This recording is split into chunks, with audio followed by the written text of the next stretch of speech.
United are the only ones, we're 6th, we're in that mix, and it's like a couple of losses and this manager might go. The standards are still higher than anywhere else. Yeah. That is still the case. You need to succeed right now. Yeah. Whereas at City, like, and to be fair to him, Pep's done a pretty good job of like icing someone for a year and then bringing them back, and they're pretty good.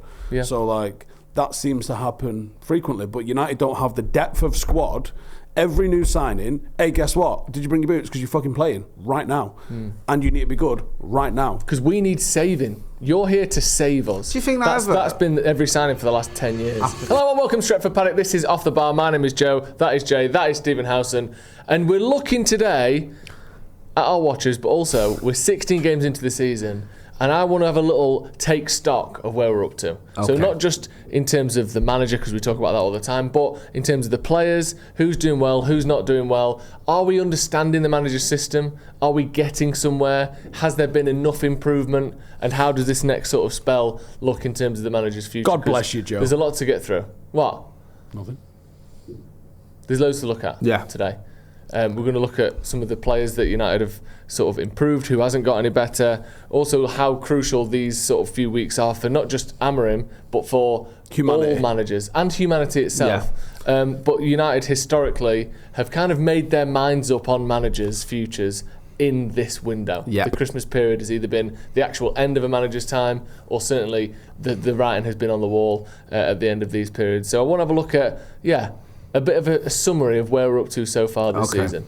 Because I think there's a few things that need to be addressed in terms of style of play, in terms of the possibilities of improvement and the actual improvement that we've had so far. So there's a lot to get into. But first of all, Jay, how are you? Yeah, I'm alright, man. I'm good. Yeah? Yeah, it's just... I feel like... I get why we're doing these discussions, and it's worth doing. It's just... I just wish we didn't have to keep having them. Do you know what I mean? Like, keep assessing things and asking the question about where we're up to. And it feels like every time we take a step forward, there's another one back. And I know we're going to get into it with the run of games we've got coming up. And can we finally start just being in that proper mix for Champions League? Because that's where United should really be. Well, no, for starters, because what's going to happen is Go on. The result will be whatever the result is, and it literally could be win, lose or draw. Right. I know that's the case every week, but like... the form suggests it could be win, lose or draw on Monday, and then we lose all the lads to AFCON. And then it becomes very difficult. And then it probably becomes lose or draw. Yeah, I feel as though this season, you mentioned about having to assess things. This is a bit of a sort of triage season, isn't it? Because last year that's the point. We do this now. Yeah. We do this on Monday or Tuesday, and then we lose the lads to AFCON. We do it again. Like, it's just a never-ending. But I almost feel like that's something that we've almost accepted because of how bad last season was. In terms of, we sacked the manager, which is obviously catastrophic for any club. You don't ever want to do that. Then the new manager comes in and is worse than the one we sacked. Yeah. Just numbers-wise, he is.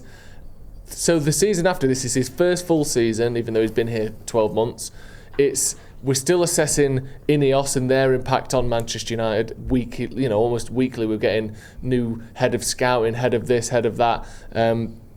And this is the one where you go, well, we need massive improvement here. We need to see whether what Amorim brings to Man United is bottom half finishes and just complete chaos, or we're moving towards some level, some semblance of a real football club. Yeah. Can they follow the instructions? Do they want to? Is he good in the media? Is he good as a man manager? All the sort of things that you want to know about a manager. He has to prove them all this year. Because otherwise, he could conceivably be better than last year and still get sacked, as I mentioned so many times. You got a note there I just need to highlight. Go on. FA Cup versus Brighton in January. Yes. It says we can't lose. We can. Well, let's start with that then. Because that's a nice kind of overall look at the season. Yeah. We were talking about this before. When we say we can't lose, you think, Jay, if we were to go out of that cup in the first round for us, third round overall, what date is it? That would be pretty catastrophic. It's the weekend of the 10th of January. Right. So that's going to be sandwiched in between Burnley and Man City. We've got 6 games until then. Yes. I think we can lose it. What, and the manager be okay? Yes. I mean, if we were to win, like, I don't know. 6, yeah, or even 4 of them. Because I think 6 puts us probably second or third. Yeah, right. Yeah, you'd be all right. If we win 6 in a row, we're second. We might even be top. I mean, look, probably not, but yeah, we should be second. I think second or third is a pretty safe bet, right? There's a few big games there where I think Look, I don't want to be negative on Amorim. He's just won a game and, like, you know, give him some credit. All right, Wolves were poor, but we have just won. But let's be realistic as well. Like, if we were to say lose at Leeds away, which as a fan is a big one, lose at home again to Newcastle, which Newcastle will become our bogey team. We've lost to Bournemouth last 2 times at Old Trafford, 3-0. If you have results like that again, and then you get knocked out of the FA Cup, you'd be in trouble. Yeah? Hopefully. Especially because you've got City and Arsenal. Yeah. Because you could go 0-3. Yeah. Well, let's that would be assume, like, Jesus instead wept. of doing a best case 6 in a row, worst case lose, draw. That's where we live, Joe. We live in the extremes. Yes. I can't fathom 6 fucking draws. Well, let's imagine a sort of average a number of points. So an equivalent to what we've been on now, which is roughly sort of 1.5 points per game, I think. Right. Let's imagine something like that leading into that Brighton game. So we're roughly where we are now. Maybe we're 5th, maybe we're 7th, you know, that kind of ballpark. How important do you think a cup run would be? Because like Steve said, not only is a loss to Brighton a loss and you're out of the cup, but then you've got to face City at home and Arsenal away, 2 of the hardest games in the league straight after it. Get the Sudocrem in, Joe. Yeah. Honestly. I mean, just as a fan, you want something to hold on to this season. You want to be able to sort of think, maybe we can lift the trophy at the end of the season. Let's not forget, one of our worst seasons, I think it's our 2nd worst season in the Premier League, under Ten Hag, his last season, ended on a massive high, beating Man City in the FA Cup final, which was great, and that kept us going. Last season, what kept us going was the fact we had a Europa League final. I think you can go as far as say as winning the FA Cup is going to get you sacked. This season? Yeah. Why? Because we sacked every manager that's won the FA Cup. Yeah, no manager has completed a season after sacked. Not since Fergie have we let someone stay after winning the FA Cup. The FA Cup is the worst thing that you can do. Yeah. Winning the FA Cup is the worst. You've done what? Yeah. You've won the FA right now. It's a strange curse at Man United. Get the hold the trophy. P45. Take a photo. Yeah, right. Give me that trophy. You don't work here anymore. I'm not barely even looking. You're not even getting on coach on the way home. You can get an Uber. There's no other correlation as strong as sacking a manager as winning the FA Cup. Yeah, that's a good point. Because like 100% coming 7th with Moyes, gone. Coming 15th with Amorim, don't worry about it. Coming 2nd and 3rd in the league, gone. Yeah. Winning the FA Cup, gone. That's true. Could it be sort of? Could it be as simple as if Luke Shaw played 30 games a season, gone. You stay, and if he's injured, you get sacked. Oh, right, maybe it's Luke Shaw we're relying on. Maybe just sell him and see what happens. The whole club just implodes. Because when he played every week, Ten Hag was safe. Yeah, he was alright, wasn't he? Then he gets injured and doesn't play, he gets sacked. Right, okay. I'd have to go through and trace that back, but I wonder. Oh, the Luke was Luke Shaw still out when Van Gaal got sacked? Let's be honest, probably. Let's assume he was. No, well, he got that injury under Van Gaal, didn't he? That's what I mean. Yeah, Did he ever come back? I don't think he came back. I might be wrong. Luke Shaw's like the Grim Reaper. Yeah, if he plays, but I think that's safe. what you have to do. Like, I think you have to get rid of him. I think you have to banish him. Take him out of the equation. We thought it was Michael Owen with the number 7, right? Actually, it's Luke Shaw with the takeaway numbers. Yeah, unbelievable. Yeah, go on then, Jay. Let's assume we're doing all right, and we look, if we're still in the mix for sort of top 4 or 5, 1.5 points ain't gonna cut it. Like, I don't think he's gonna get sacked for losing to Brighton. Pump them up. Yeah, but if we're struggling in the league and then you lose, get knocked out of the FA Cup, and the narrative is you lost both cup games early doors. Yeah. Also, you've got players that aren't getting enough games. You could go after City and Arsenal. Yeah. You could go. Yeah, because the chances are they're not going to get rid of him before City and Arsenal anyway, because it's like the new manager's going to come in for the 2 toughest games you can have. Not going to happen. Because Leeds away isn't easy either. No, and that's one, as a fan, that would really be a tough pill to swallow if you lost to Leeds away. But I mean, it's 1.66 points per game, right? Just to, for the full clarity. If you carried that on, I'm sure you'll be all right. I always think that Ruben Amorim's going to have to do a lot to get sacked before the end of the season anyway. Yeah, I think it's got to be pretty bad for that to happen. So, I think Ineos at least want to go, we'll give you a full season, or we gave him a full season. Yeah. They might start looking elsewhere like they did with Eric Ten Hag, but I think they'll at least give him to the end of the season, unless it's Well, let's look at that disastrous. Slightly wider, because I don't just want to stick on Amorim and him being sacked or not, because I want to look at the team and how we're doing. But I do want to stay on this just for a little bit longer, because it's sort of relevant to what we're talking about.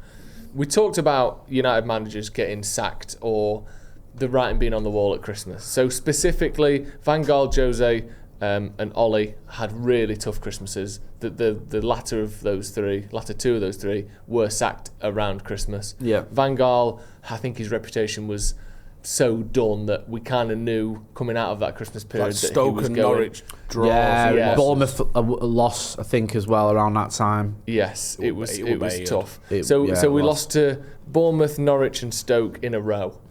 And that, I remember, I think it was a Chelsea game where we drew 0-0. And that was a game where, if memory serves, there was some fans, not loads, but there were some fans singing Mourinho's name. Mourinho was getting linked. I think he'd been sacked by Chelsea at this point. Playing Chelsea helps, doesn't it? Yeah.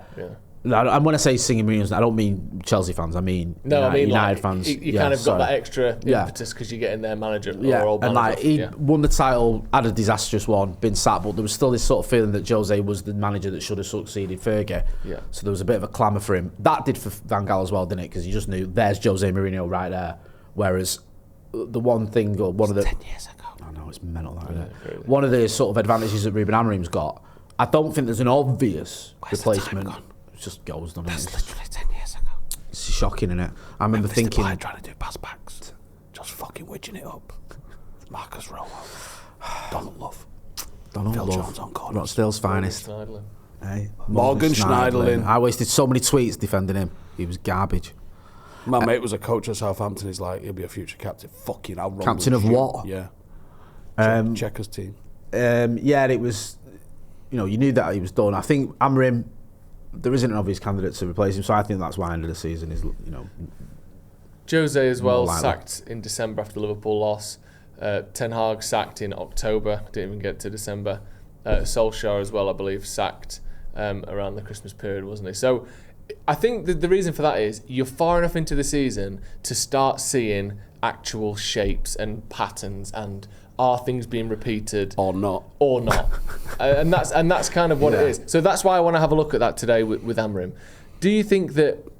I mean, there's a few sort of overarching questions, but just fundamentally, Jay, do you think, in the way we maybe didn't see the players ever get to Ten Hag's system, or that he wanted to bring to Man United? I can't do what I did at Ajax at Man United. He never got there. Yeah. I think with Rangnick, the players just went, this is too hard, my legs hurt, my lungs hurt. The players gave up on that an hour into the Crystal Palace game. I think they gave up into the brief when he asked them what he wanted, or told them what he wanted them to do. Yeah, do you remember that Palace game where for 40 minutes it was like gegenpress that you were always banging on about, and it's like, oh yeah, this looks good, and then the players went, well, this is knackering, I can't be asked. It's dead hard, this. Yeah, I'm not running again for another 45 minutes. Sack that. I think I get paid to run. Exactly. No. And you look around the league and around the Football League generally, but you have teams with zero budget, essentially, with managers coming from all over the world. They don't have to have won league titles anywhere. Like Arsenal. Who do develop a strong and consistent style of play. And whether they win leagues or they get to the top half of the table or not, every time you play Bournemouth, you know what you're getting. Yeah. Same with Brighton, the same with Brentford, the same with plenty of teams in the Football League. And yet with Man United, up until recently, and I want your thoughts on whether any of this has changed, manager after manager will come in and you're never quite sure that they believe in what the manager's telling them to do tactically, that they fully get it, that they are then willing and sort of able enough to implement it. Do you think we are approaching a style of play that we get it, at least under Ruben Amorim, even if it's not consistently being performed? I still think it's too early to tell, in the sense that if you'd have asked me this after the Everton or West Ham games, I'd have said no, because those performances were dreadful. That did not look like a team that understood or was capable of doing what the manager wanted him to do. You always made a point when we were underperforming, the manager's not telling players not to try, not to run, not to pick up the man on the far post, not to do whatever is costing us goals, not to close down your man, not to fluff your chances. So, which I get your point, the players have to take responsibility, but I didn't look at those games and go, well, that's a team that's sort of at least doing what the manager's asking them to do. It's just not quite coming off. Yeah, it looks a mess. Wolves was much better, but it was against a very poor team that lost their best player during the game as well. I'm not trying to just downplay a 4-1 win, because it was a good win and a good result.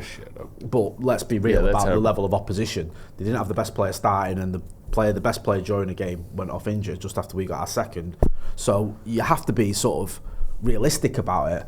So this is why I think, going back to your earlier point about this running now, historically it's been important for United managers. I feel like it's important for Ruben Amorim, because you've got games that are difficult, tough ones, and you've got games that you'd expect to win, and you've got a cup game coming up, and this is where I think we'll find out We'll find out at the end of this period whether this manager's got legs or not, and whether this team have got the ability to do what he wants them to do. Because the one thing I will say with Ruben Amorim, he's kind of stuck to his guns in what he wants to do.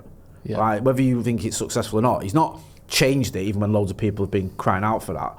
The question is it working? And it's too difficult for me to make that judgment yet.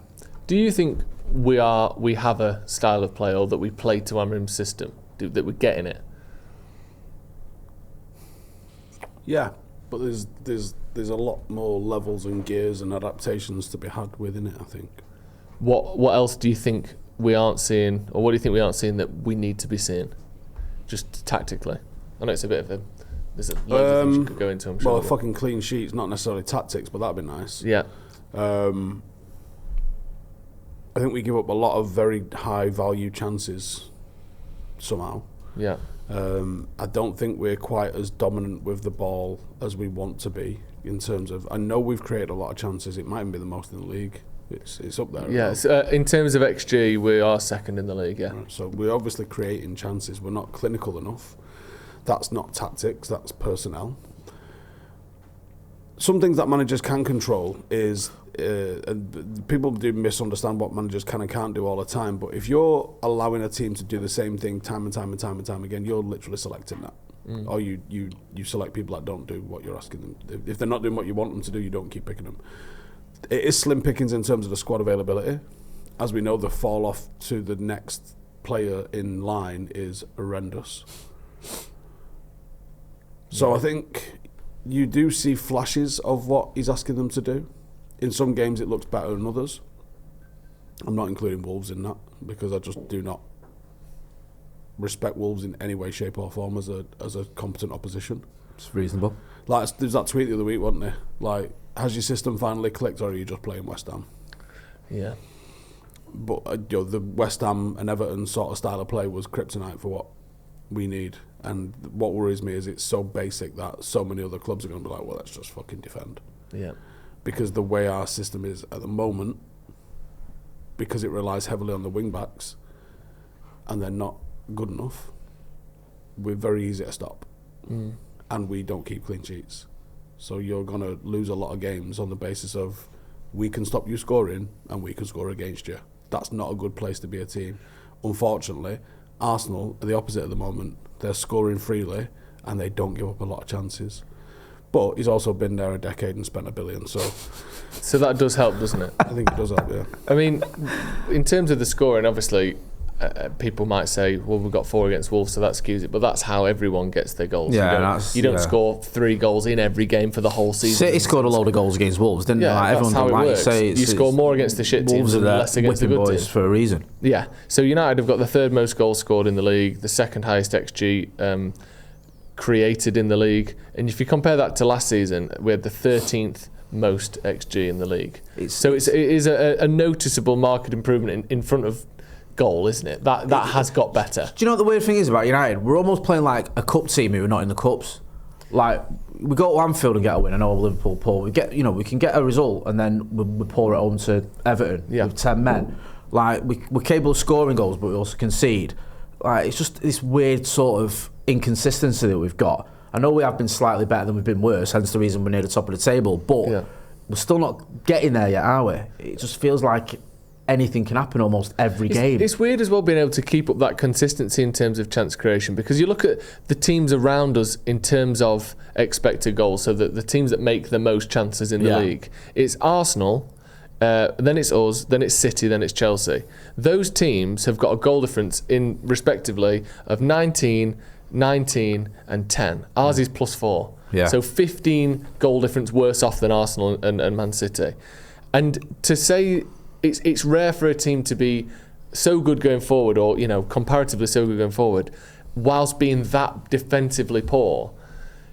Does it just come down to we spent 250 million on a new front line, spent £0? I know Lomans is the back line, but he's not. Goalies don't really do that much in terms of stopping chances against you. Is it just as simple as that? If we get better players doing the defending, we'll concede fewer goals. Because I don't think it's the defence. The defending. Defending people rather are than going to defence. so disagree with this, but the job of the defending, the stuff that we're getting, is in the midfield. Okay. So does just better midfielders make us concede fewer goals? I mean, yeah, but also so does shape. Okay. Look at what's Palace's goals against. Their goals against is, I can tell you, 12. How many have we got against? 22. Right. So 10, if my maths is right. Good maths. Thank you. Very strong. Well done, Jay. GCSE and that, mate. Really? C. Love that. And what's grammar school in did you go Spanish to? as well? Urmston Grammar. What grammar school did you go to? Urmston Grammar. Okay. Passed me 11 plus. Arguably the highlight of my career. I'd say so. Yeah, I think that's You've fair certainly enough. not done anything better than that. Nah, that's when I peaked. Yep. 1991. Great, yeah. Great, yeah. But yeah, so Palace have scored 10 more goals. Conceded 10 fewer You made a goals point, than though, Joe, all the time, and it's a good one. That's why I remember it, because it's quite rare for you. Yeah. But when you look at our defenders, I don't think Matthijs de Ligt or Lenny Yoro, I know Lenny Yoro's had a bit of a tough time of it, or I don't think he has had that much. Luke Shaw or whatever. But the point is, they're not bad players, and you wouldn't even say they're playing badly. Like, do you think de Ligt's having a bad season? Not at all. Do you think Luke Shaw's having a bad season? No. So why the fuck are we conceding goals all the time? Is Senna Loman's having a bad season? It's a team sport. No, he's not really had a clanger, I don't think. No, and yet we keep conceding every fucking game, and also different types of goals as well. It's not like, do you remember when we always used to concede at the back post when it was like Wan-Bissaka or ever getting caught out, and it was like all the time, all that little cutback. By the way, what the fuck happened to him? You want to talk me through that? What? There's a guy that would fall over if you asked him to control a fucking ball when he was in a United shirt, and now he's out here looking like fucking Ronaldinho. He did that against City, though, to be fair with him. I'll never forget that one at Old Trafford. He's always been able to defend 1v1, but now he can like control a ball, he can pass it, he can run with it. Confidence. The fuck is not going having on? The pressure of finding your level, having less pressure on you. If you finished 10th, you've had a great season. If you finished 10th, you're terrible and you're getting sacked. There's a difference. So it is weird because it's not one thing. Like that goal we conceded against Wolves and the goal we conceded against Everton and the goal we conceded West Ham weren't all identical. No. There's a difference there, and yet they're all against teams that you shouldn't be conceding against. All those teams ain't that great, especially Everton with 10 men. I know Everton have done well this season, but with 10 men, you shouldn't be conceding at Old Trafford against them. Yet we do. We start keeping like consecutive clean sheets, we'll be decent. You can't, like, it's like you said all the time, like if your league, you want to get anywhere in the league, you need clean sheets. You might do all right in the cups conceding goals, whatever, but in the league, you need to keep clean sheets, and we've kept one all season. And you can't blame it all on Ali Bayern-Dick because he's not been in goal for ages, and I'm not saying his goalkeeper's fault. I'm going to put quite a lot on him. He did cost us a couple, let's be honest. But how many did we actually concede with him in that? Have a look. How many did he play? Like 5, 6? I mean, he's he played at the Etihad, didn't he? He played against Arsenal. So if we go back to the start of the season, so Sunderland was Arsenal was first 1, game. Fulham was 2. Well, I'm cumulative here. Grimsby didn't play in. Onana did his best though to make us pine for a Bayern-Dick. Burnley conceded another 2. City conceded 3, so up to 7. Against Chelsea is up to 8. Brentford 11. Sunderland didn't concede, so he's conceded 11 goals. He didn't concede because he didn't play. Was that Loman's debut? Oh, Sunderland was. Okay, so he conceded 1, 2. So half 3, of our goals against came against 11 goals in 7 games. Jesus. Right, and then we've had 9 and conceded 11. Yeah, so it's a bit better. Yeah, it's just but weird. It's just strange, isn't it? Like even when you battering teams like we did the other day, you still concede. Like it's just, I don't know. Is it psychological? What's going on? Why can't the Brighton stop? game? We won that game so comfortably, but we still conceded 2 goals. Oh, there was still a moment, wasn't there, when it went to 3-2. Wolves at 1-1, everyone went, Jesus Christ, here we go again. But then we didn't actually start playing really good football until like 3-4-1. And that to me goes, this is confidence. Like we haven't got confidence yet. I mean, we came 15th. We shouldn't have confidence. There should be an element of we're actually not that good because you came 15th and you let Spurs win a cup final. You absolutely should look in the mirror and go, prick, right?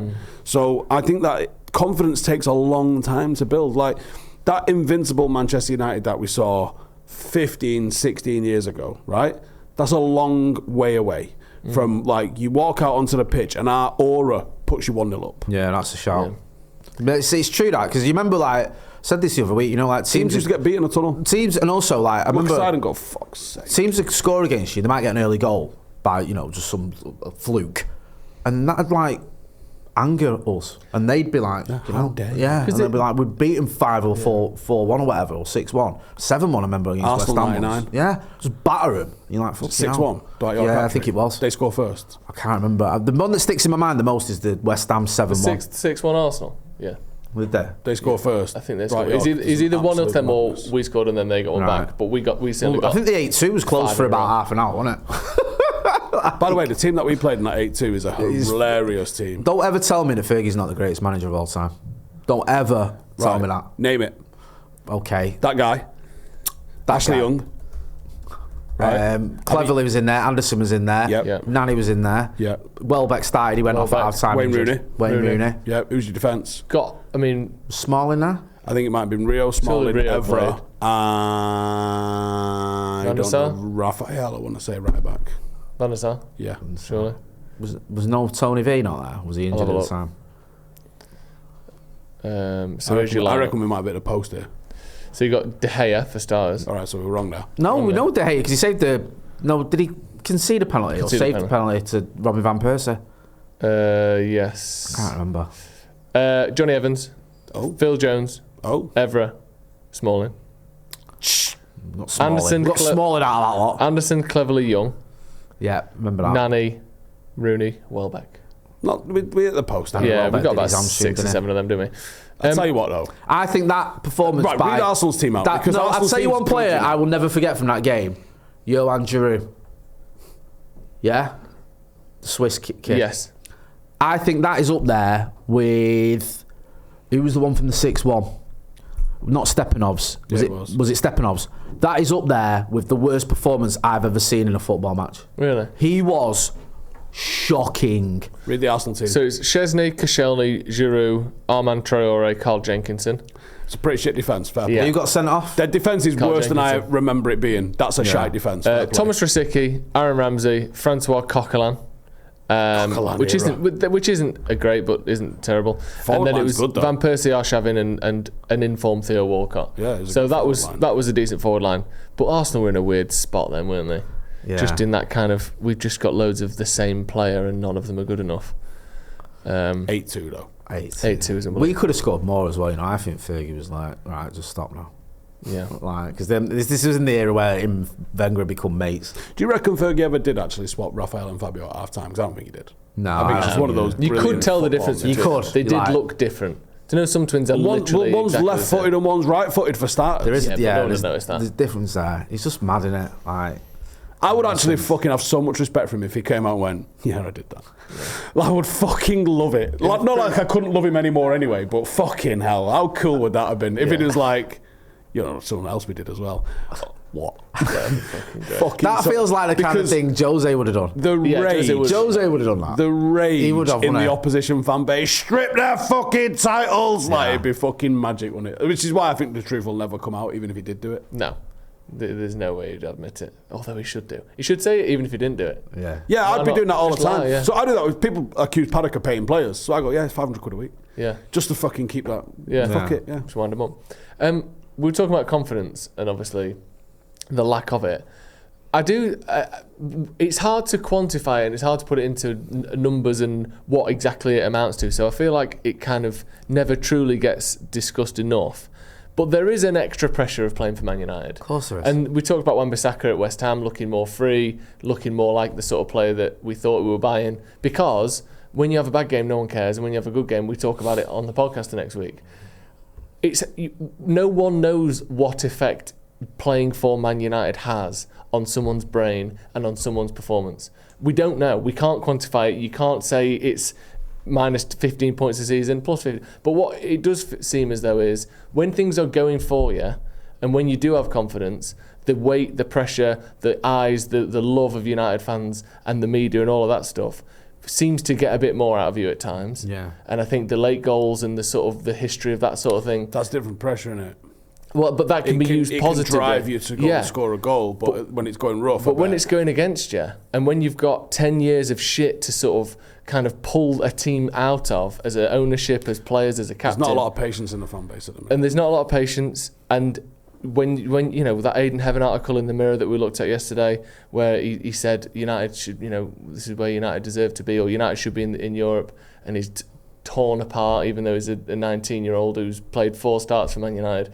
You don't really get that with other clubs, and you don't know what that does to players and how much more difficult is it to go from zero confidence to full confidence when you're playing for Man United. how much more difficult is it? Because for a lot of teams, the run that United have been on for the last 10 games would be a brilliant step in the right direction for them. For us, it's only just a net positive compared to the start of that run of 10 games. We've lost one game in 9, I think. Yeah. And is the manager any more respected? Are the players any more liked? Is this team any better? We don't even... Bruno's got like the highest rating in the league on something. Yeah. And it's still... He's shit. He's got people. I saw people after the Wolves game, some people still laying into him. So it's weird, United, because you've got that... Was such a individual club in the sense that a lot of us still remember the Fergie era. Yeah. We're still the most successful Premier League club ever. There's a lot don't. I know, but that's the point. So you've got that sort of hanging over you, if you will. Yeah, we've just finished 15th. There's fans that don't remember that Fergie era at all. My son's 19. Yeah, my kids think I'm lying when I tell them we used to win every match. They're like, really? And I'm taking them to watch. Dad's on the whiff again. Yeah, Dad, you just took us to watch Bournemouth beat us 3-0. Like, shut up. It'll be different next season. We just lost again 3-0. We lost 3-0 last season. Yeah. So like, it's a weird situation to be where you have just literally avoided a relegation fight, and yet you're still the most successful Premier League club. Screaming at standards at you. Yeah. It's like, hang on a minute, and you've got the biggest crowds as well. So it's just odd. You have this thing as well where people say, well, if they haven't got the right mentality, they shouldn't be here, and obviously that's true. But it's a very difficult line to draw of. Not only so then United's players have to be as good, if not better, technically, than all of the other players in the league, because otherwise you're not going to win games. They also have to have the best mentality of anyone in the league. So try finding that combination of human being repeated 11 times to make up a team. And if you get it wrong on 4 or 5 of those 11, you're torn apart, destroyed, the manager's gone, you're sacked, you're worth £2, you're off on loan to Dortmund. Like, that's a really hard job that someone's having to do here, that Ineos having to do, or who, I'm not trying to conjure up sympathy for Ineos, but it is a particularly difficult job that we're trying to do here. I don't think it's a coincidence. I mean, I know that it's not a sort of hard and fast rule, but 2 of our most consistent performers, I think, have come from Bayern Munich. And I think they've come in and they've been like, fine. Mazraoui and Dilic. Yeah, they've come in and they've not looked overawed by the task or the size of the club. It's like, sound. Like Mazraoui, I think, played the first game last season against Fulham, and he just looked like he'd been at United forever. Yeah. Delic's one of those who's just not phased. Don't get me wrong, Brandon Bumo, you could say that, he came from Brentford, but I think there's other players who you can see it's still a bit like, Well, Rio, when we interview someone that joined United from elsewhere, one of the things Rio always says to him when we're doing the podcast is like, did the size of the club shock you? And like, obviously he's played in the Premier League for a couple of clubs, and then he came to United and he was like, oh, this is different. This is mad different. I mean, that was when we were good, and obviously he had a couple of years where we weren't that good, but we were still top 4 and we were still competing. Obviously the Jose and Arsenal's drawing era, like you had, and then players would join from big clubs, and he would be like, you wait. Yeah. So I don't think he's been able to fully articulate what that expectation is. But he's like, you would go on tour with other clubs. I think he said David Moyes wanted to do something on the beach. Yeah, he did. Yeah, and they've got hammered, didn't they? You can't take Manchester United to the fucking because he'd done it with Everton, and he thought it'll be all right. And then I think this already. Like, not anymore, mate. No, it's the same. I read Andy Cole's book, and he was saying the same thing. Where he was at Newcastle, they were obviously there or thereabouts in a title race. And he said his first game, I think, at United, it might have been Blackburn at home, whatever, and at half-time we'd been all over him, and it was 0-0 or 1 or whatever. And he was expecting, Newcastle to get, well done, keep going, it'll come. And he said, I know it's Fergie, but he said Fergie just went ballistic at everyone and was like, chucking cups of tea at people and just screaming, and he's like, Jesus Christ, like, this isn't what I was used to. And he came from a club that was doing really well. Yeah. So it's just those high standards. There's still an element of that, isn't there? Certainly with the size of the club. There's no one really comparable, because the only team, though, club, and people might hate me for saying this, but that is comparable in size to United in England is Liverpool, and you're never going to join United from Liverpool or vice versa. No. So there's no one really who I think is going to come from a club the same size as United, unless they're coming from like Real Madrid or Bayern Munich or whatever. And I said this to you the other day, didn't I, Steve? But if you look at the league down to about 13th, where Bournemouth are, other than Liverpool, who are going through a terrible time. A great time, loving United are the only one in that chunk of teams, 13 teams, where you're genuinely questioning if the manager's going to be here because of where they are this season. Yeah. Everyone else is pretty happy in that mix. Like, Sunderland are obviously chuffed to fuck. Tottenham is maybe towards the kind of not 100% happy, but they're still doing okay. I don't think the manager's going to get sacked. Newcastle, fine. Brighton, Everton, Chelsea, all fine. Palace, loving it. Villa, obviously loving it. United are the only ones. We're sixth. We're in that mix, and it's like a couple of losses and this manager might go. The standards are still higher than anywhere else. Yeah. That is still the case. Yeah, I agree. I think the only similar-ish club for different reasons who are a bit like that are Chelsea. Yeah.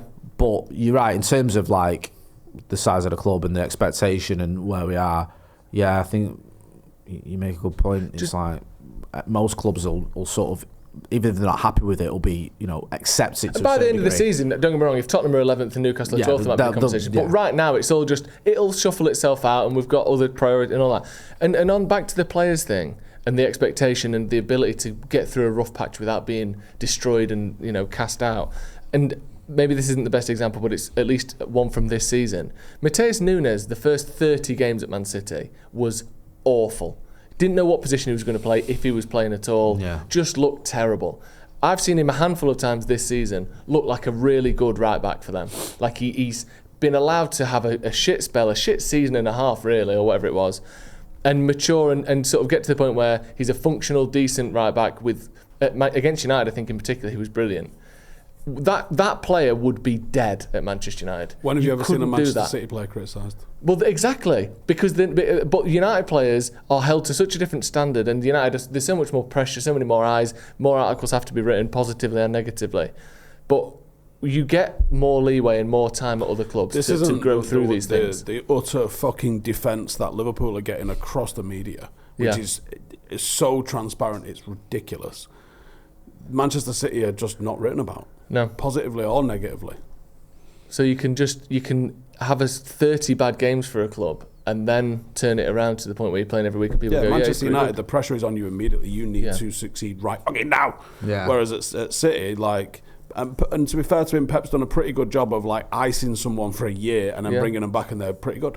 Yeah. So that seems to happen frequently, but United don't have the depth of squad.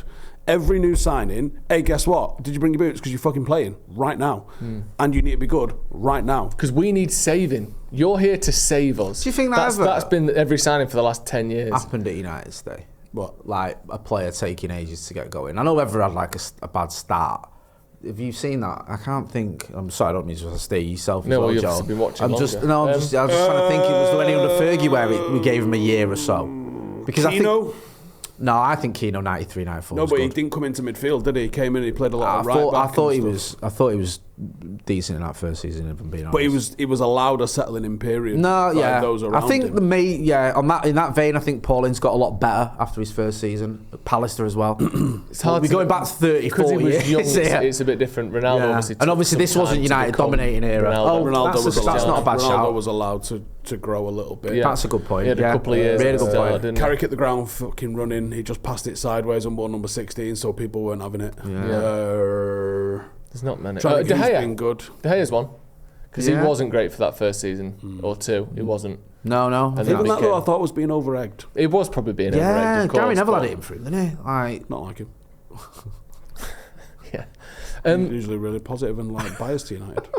And to be fair, a lot of teams don't have a whole slew of players that were shit for ages and then got amazing. Because the best players do tend to come in straight away, but it is hard to. You both said De Gea, and I couldn't even think of any, to be honest with you. I thought players had a bad few months and then it was all right. But no, United, you have to come in now and do well, or you're done. Basically, imagine Mason Mount, who's an exception to that because of injuries. If we'd have signed Florian Wirtz for what he was signed for, and he'd done what he'd done, and it was United, it might have already cost the manager his job. Yeah. The amount of fucking vitriol that would have been flying around everywhere. Our own fans, rival fans, the press. I'm not saying it's all just everyone hates us. We have that same Think about the scenarios, right? You've gone from being champions. You've lost all of that winning home record. Remember that under Moyes when there was all of those records that were just getting beat every single week. Every week. You've signed £450 million worth of players. Your star player who won you the league last season has been ostracised and wants to leave. This guy's done, he's playing well, but he's not scoring, which is the thing that people are measuring him by. You've also got the stick insect up front who ain't scoring a fucking goal to save his life. Yeah.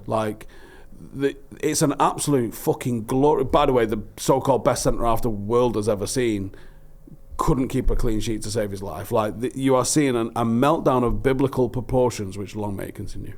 Yeah. And it's obviously it's news, it's big news, but it's starting to turn. They're very, very good at it though, the Scousers with the media. Like they know what they're doing with a lot of the media. They've got media that are very friendly towards them. They get access. All of them basically. I've been at a few Liverpool pressers, and it is proper like right. I was told basically sit there, don't even fucking bother putting your hand up. And do you know what? Get a question, and rightly so.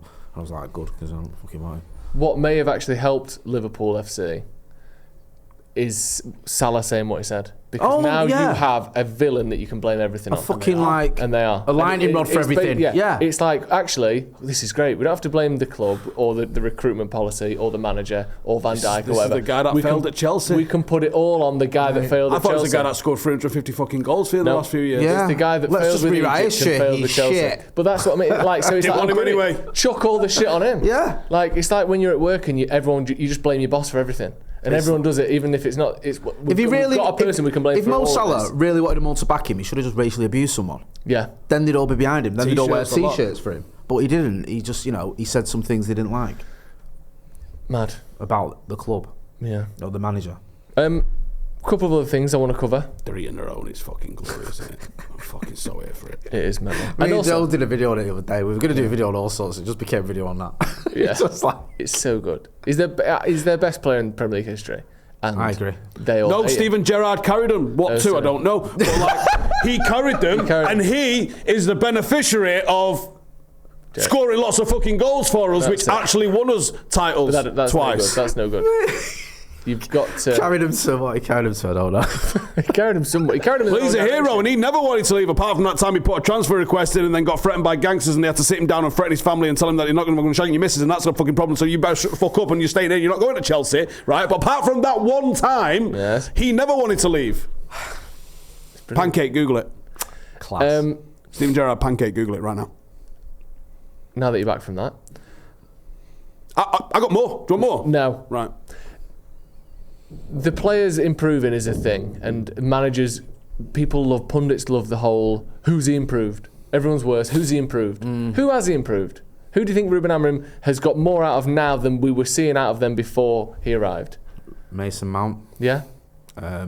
Luke Shaw. Yeah. At least he's playing consistently. I don't know about whether he's playing the best football of his career or anything like that, but he's certainly playing consistently, which he wasn't doing under Erik ten Hag. For me, the big one is Casemiro.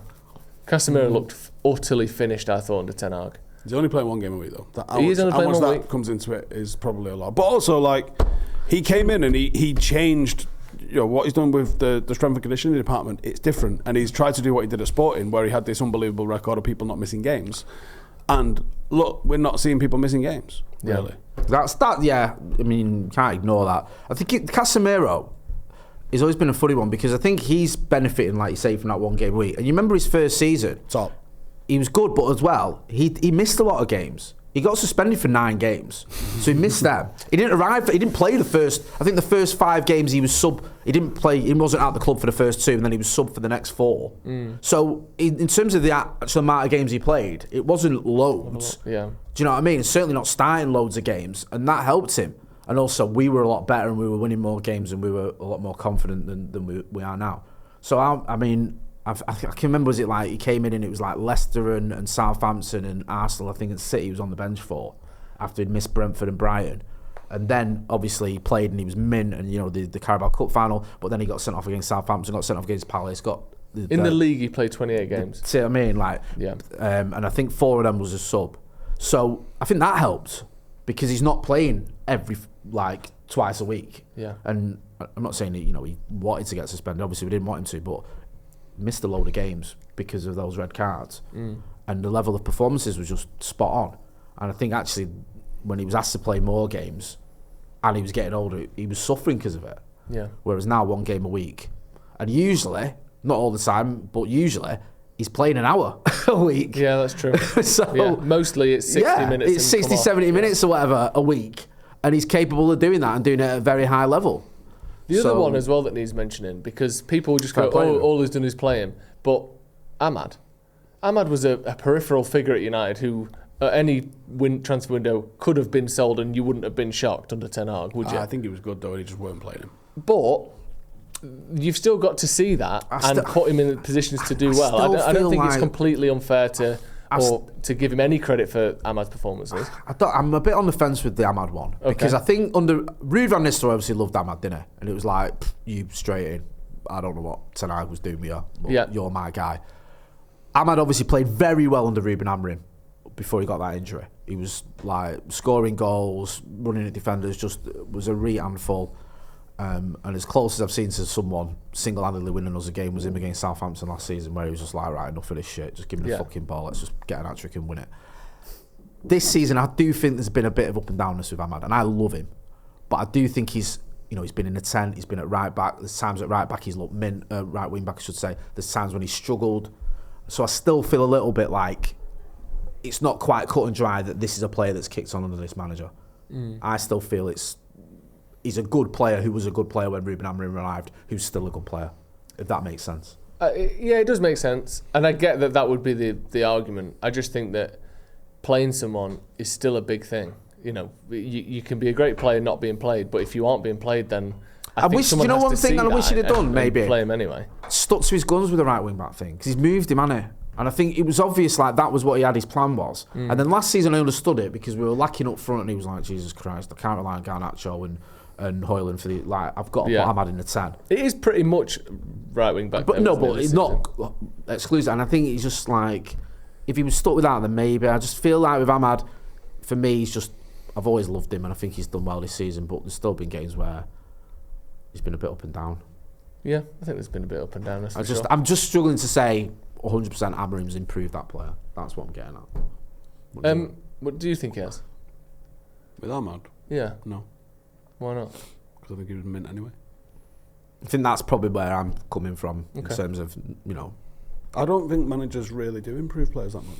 All right, then put them in a position where they are able to be themselves more regularly. Get Roy Keane here, because that's your fucking job. But in the same way then, so let's have a look at the opposite. Managers can get the best out of players. Did Fergie improve Schmeichel? Or did he just sign him? Fergie was mint, at getting the best out of players who weren't that great. I think that was one of Fergie's biggest talents. He turned Tom Cleverley into fucking prime. Yeah, but he didn't turn fucking Cleberson into a functioning midfielder, did he? He's limits, isn't he? That's what I'm saying. So but that's what I'm saying. So you can't caveat it with, he didn't do it with everyone. Like Pep signed how many fucking players? Did he improve those players? Did he probably improve some, or did he just fucking play them? Do you know what I mean? If all of these managers bought people and improved them, why does the transfer market exist? But you can improve players, can't you? Like, you can get the best out of some players. Yeah, but then how much of it is on the player and how much of it on the manager? Why can't you just go down to Tesco and pull out the first 4 fucking people and make Premier League centre-halves out of it? But I think platforming and giving players the position and the confidence and all that sort of stuff, the mindset, etc., you can do that. And I just think it's one of those things that people... Do you not think Pep improves players? Suit different players more than others. Absolutely. Do you think Pep improves players? Not to the level that everyone goes on about it, no. No. I think there's an element of... I think players can get better under a manager. Yeah. And some of it might just be your age. Would they have got better under any other manager? Right, would they have got even better under a different manager? And also it's the environment, isn't it? Like, you create an environment where players thriving. Like, Eric Cantona was always going to be a mint player, but he was a mint player for Manchester United because Fergie knew how to handle him. Yeah. Like, he just went in a way Howard Wilkinson couldn't or was unwilling to. Did Sir Alex not improve Andy Cole because he never scored the same amount of goals that he scored at Newcastle, but he changed the way he played and made him a more rounded player, but he never was the same lethal level of goal scorer? Would you then argue that actually he made him worse? Like, yeah, well, I mean, like Haaland gets roughly the same goals per game as he has done his whole career. Yeah, so why has Pep not improved him? Yeah. But I think there is an element of finding the right player for a system, because it's very clear that you can get a player and they get a lot worse under you. Yeah. That's very doable. But my whole point is that people go on about this thing as some sort of a metric for managers. Who has he improved? Yeah. I just think it's a bullshit fucking question. Okay. Like, it's just not something that I think is that important. Because if managers could always tangibly improve players, why does the transfer market I think exist? a lot of it is to do with the environment you create. Like, look at Ranieri at Leicester. I know I hate using this because it's an outlier, but did I think that Claudio Ranieri massively improved all those players? I think he just created a team and an environment where it was just like, right, you go out and do that. And I think that's more of what management is than individual improvement on players. And I think that, for me, that is more important than what people would consider tactics. Yeah, just getting that environment and stuff. And like we said with the confidence, every player in the Premier League can pass a 10, 20, 30 and 40 yard ball 99 times out of 100 in training. Has Ashley retired? He hasn't, but he still can. He never stops catching strays. I can ping a ball across the width of a football pitch accurately most times, right? Yeah. If you put me in the speed and the intensity of the Premier League, I wouldn't be able to do that anymore. So a lot, like we said about the confidence and getting the best out of players, sometimes it is just, can players perform to their level consistently? And like we've just said, the managers definitely have a role in that. But I think that's way more of the job. Do you create an environment where the players can thrive versus did you actually tangibly that's a good point then. Ask it as that question. Yeah. Do we feel like Amorim's doing that? No. Right. I think he's doing it. I think he's doing it better than Ten Hag did. I think he's way more approachable and liked by the players than Ten Hag is. I think he's helped his cause by moving on players as well. That he didn't feel. I think he's building I saw a thread on Reddit this morning, which someone was like, they've seen clubs go through cycles quicker than Manchester United have. Why? And I think a massive part of this is that you've now only just in the last 2 years got a football board with the power, the knowledge, and the desire to actually improve you as a football club. I think prior to that, I think that fucking Woodward and Matt Judge, I don't think that, timestamp. Timestamp, thank you, are we? I think that what they were doing under the remit of the Glazers as the majority decision makers in the football board had fuck all to do with performance. It had fuck all to do with trying to win the league. Andy Mitten wrote an article a good few years ago, which was, if the Glazers was given the option of spend 200 million to win the league, this is the inflation makes this not really make a lot of sense, or spend 100 million to finish top four, they will write you that cheque for £100 million all day long. They don't give a fuck as long as the milk don't get shut off. So the difference is this lot have come out and stated Jim Ratcliffe wants us to win the league. Barada's come out and put a target 5 years of winning the fucking league, right? Already they are trying to do something different. And I think the power in, like, how many managers have come out and said, like, without really saying it totally on the nose, Jose Mourinho, like, my hands were tied, the commercial side ran the club. Lou Van Gaal said the commercial side ran the club. How many of those went, hey, can I fuck all of these off because they're shit? And he went, no, you can't, because there's a book value associated with their contracts. Whereas it does feel like he's come in and almost to the detriment of the squad, got rid of Rashford, Sancho, and we got no fucking forwards, but we got 4 that are out on loan. Yeah, it is a massive thing. It is massive, and I do think that is something that we said last season was his biggest job in his first 12 months, making a team that the training ground doesn't feel gross when you're there, and that you can turn up and the atmosphere is better. I think redeveloping Carrington is a big thing in that as well. You feel as though the people around you and above you care, and that's a literal visual reminder that they want us to win now.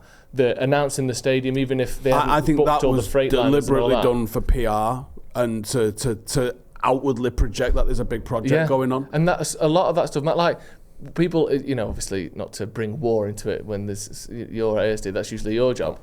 But there's a reason why people talk about morale so often, because it fucking matters. What it feels like to be in a place and the confidence you have that you're going to have a positive outcome in over any given time span is hugely important to how you perform and what it's like to be in an area or a place. So that all that stuff does matter. But then it's just about getting the right players, getting rid of the right players, the judgment of the people doing all these things. And also recruiting on character. We clearly never did that before.